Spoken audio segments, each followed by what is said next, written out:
Now at noon, the National Weather Service is surveying storm damage across northwest Arkansas. They're releasing updates on the preliminary damage. Let's get straight to meteorologist Stephen Elmore for a breakdown of that new information. Yeah, Tiffany, the National Weather Service out of Tulsa is just releasing some new information of the preliminary damage report for Benton County. Again, this tornado outbreak broke out in eastern Oklahoma and tracked into Benton County. What we know right now is that at least 2 tornadoes occurred near Decatur. That's where we saw some heavy damage on the west side of Decatur and within the city.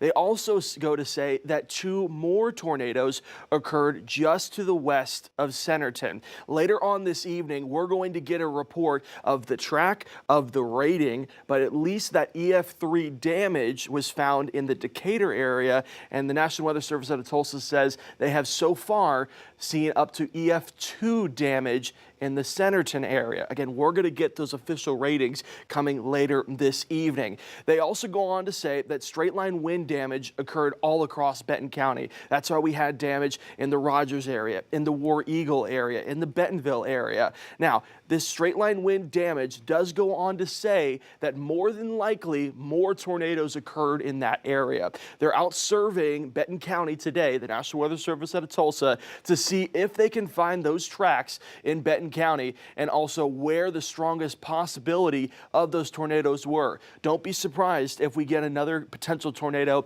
in the Rogers area, maybe even into Bentonville, and maybe even into War Eagle. Again, that information is coming later on this evening.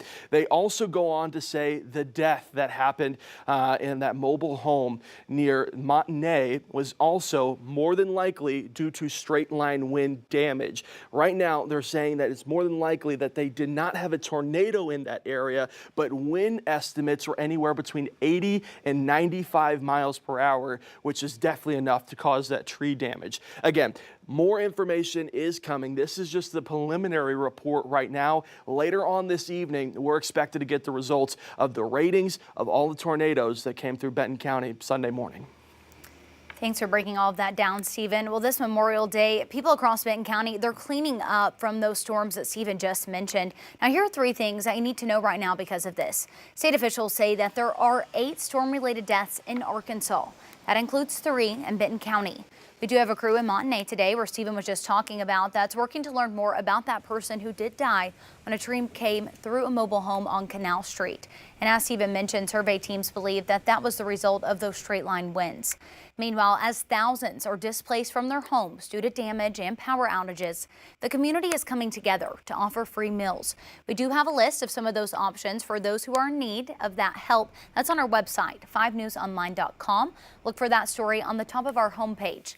And utility companies are working to restore service to thousands this afternoon. SWEPCO says about 500 line workers are deployed here to help get that power restored. The storm snapped about 300 utility poles. No word on when the lights will come back on for everyone. Let's go ahead and take a look at the power outages and where they stand right now. Just under 60,000 customers, just a little over that, are without power as of right now at 12:04 on this Monday. Now, if you take a look at Benton County, we have just a little over 42,000 without power. Then in Madison County, about 1,300, and in Carroll County, we have about 4,000, and then in Boone County, about 647. Now, a majority of those 42,000 outages in Benton County, most of those are coming from Carroll Electric.